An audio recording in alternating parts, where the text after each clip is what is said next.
श्री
राजा परीक्षित द्वारा कलयुग के दमन की कथा।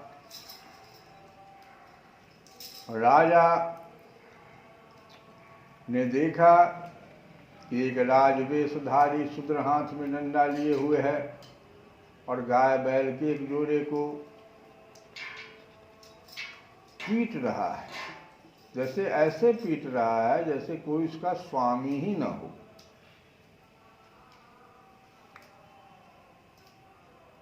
स्वर्ण जटित रथ पर चढ़े हुए राजा परीक्षित ने अपना धनुष चढ़ाकर मेघ के समान गंभीर वाणी से उसको ललकारा। अरे तू कौन है जो बलवान होकर भी मेरे राज्य के दुर्बल प्राणियों को बलपूर्वक मारा? जो मारने वाला था वो बलवान था।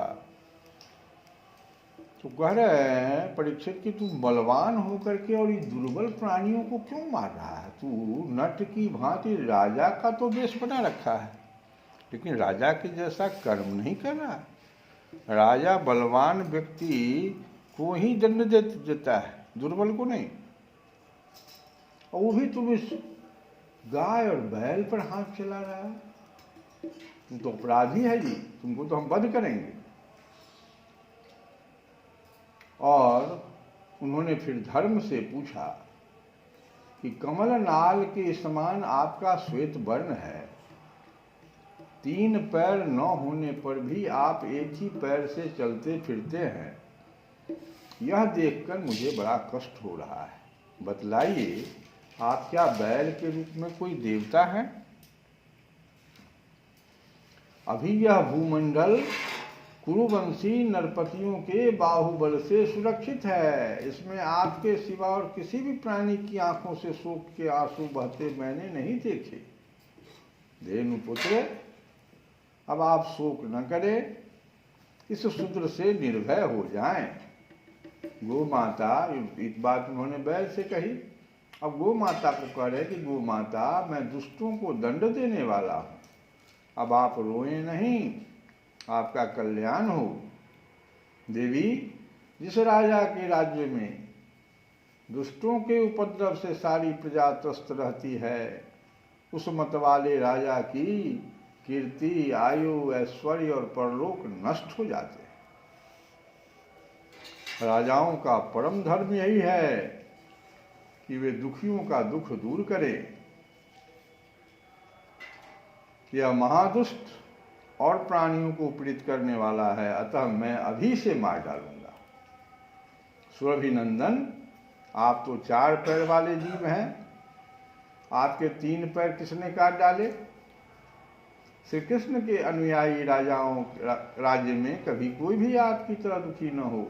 वृषभ, आपका कल्याण हो। बतलाइए, आप जैसे निरपराध साधुओं का अंग भंग करके किस दुष्ट ने पांडवों की कीर्ति में कलंक लगाया है? जो किसी निरपराध प्राणी को सताता है, उसे चाहे वह कहीं भी रहे, मेरा भय अवश्य होगा।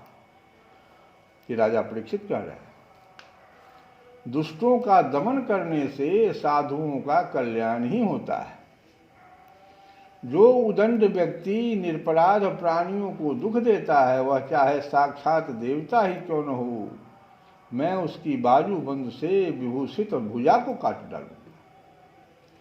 बिना आपत्ति काल के मर्यादा का उल्लंघन करने वाले को शास्त्रानुसार दंड देते हुए अपने धर्म में स्थित लोगों का पालन करना राजाओं का परम धर्म है।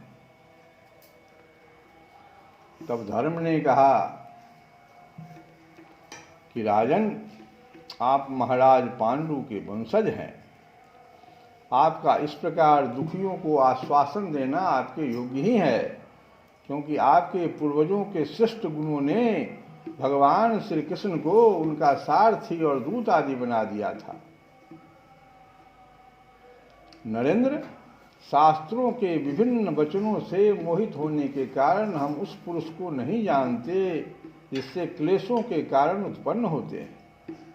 जो लोग किसी भी प्रकार के द्वैत को स्वीकार नहीं करते, वे अपने आप को ही अपने दुख का कारण बतलाते हैं। कोई प्रारब्ध को कारण बतलाते हैं तो कोई कर्म को, कुछ लोग स्वभाव को तो कुछ लोग ईश्वर को दुख का कारण मानते हैं। किन्हीं किन्हीं का ऐसा भी निश्चय है कि दुख का कारण न तो तर्क के द्वारा जाना जा सकता है और न वाणी के द्वारा बतलाया जा सकता है। राजर्षि, अब इनमें कौन सा मत ठीक है, यह आप अपनी बुद्धि से ही विचार लीजिए। कितना अच्छा जवाब है। वो पूछ रहे हैं कि ये दुष्ट तुमको मार रहा है और ये धर्म क्या कह रहे हैं, सुनो।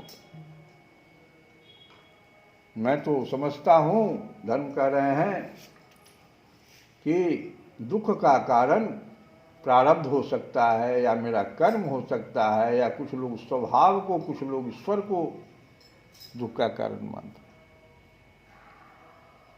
हो सकता है हमने कुछ गलती किया हो, कुछ लोग वाणी को कहते हैं। अब कौन सा इसमें मत ठीक है, ये आप ही अपनी बुद्धि से विचार कीजिए। सूत जी कहते हैं, ऋषि श्रेष्ठ शौनक जी, धर्म का यह प्रवचन सुनकर, उस हालत में भी धर्म तो धर्म ही है, तो प्रवचन ही देंगे ना, शास्त्र की बात करेंगे। तो प्रवचन सुनकर सम्राट परीक्षित बहुत प्रसन्न हुए, उनका खेद मिट गया। उन्होंने शांत चित्त होकर भगवान की पहले वंदना की। तो क्या कहा, सांवरिया सांवरिया सांवरिया मन भाया रे, सांवरिया मन भाया रे, सांवरिया मन भाया रे, सांवरिया सांवरिया सांवरिया मन भाया रे, सांवरिया मन भाया रे, सांवरिया मन भाया रे, सांवरिया मन भाया रे, सांवरिया मन भाया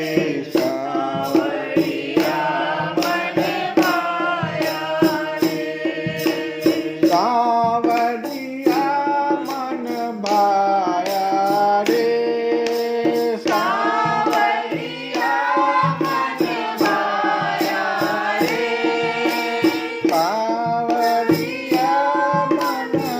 भाया रे, सांवरिया मन भाया रे, मुरली वाला मुरली वाला मुरली वाला मन भाया रे,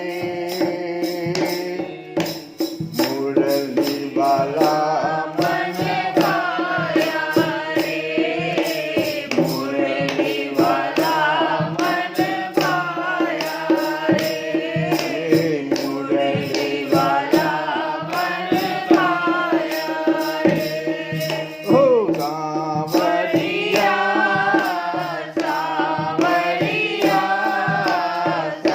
सांवरिया मन भाया रे, सांवरिया मन भाया रे, मुरली वाला मन भाया रे, मुरली वाला मन भाया रे, सोहनी सूरत अमोहनी मूरत,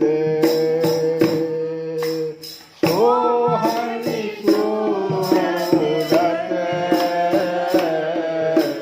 मोहनी मूरत,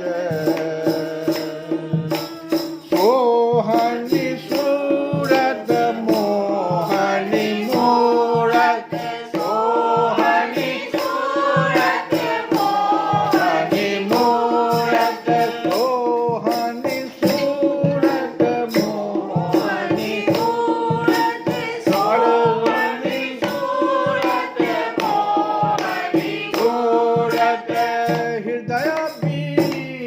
समाया रे, हृदय बीज समाया रे, सावरिया सावरिया सावरिया मन भाया रे, मुरली वाला मन भाया रे, मुरली वाला मन भाया रे, सावरिया सावरिया सावरिया मन भाया रे, सावरिया मन भाया रे। और कह रहे हैं परीक्षित जी की, देश में ढूंढा विदेश में ढूंढा, देश में ढूंढा विदेश में ढूंढा, देश में ढूंढा विदेश में ढूंढा, देश में ढूंढा विदेश में ढूंढा, अंत का अंत न पाया रे, अंत का अंत न पाया रे, सावरिया सावरिया सावरिया मन भाया रे, सावरिया मन भाया रे, मुरली वाला मन भाया रे, गोविंद जय जय, गोपाल जय जय, गोविंद जय जय, गोपाल जय जय। परीक्षित गौ माता और वो धर्म तीनों मिलके गा रहे हैं कि गोविंद जय जय, गोपाल जय जय, गोविंद जय जय, गोपाल जय जय। ओ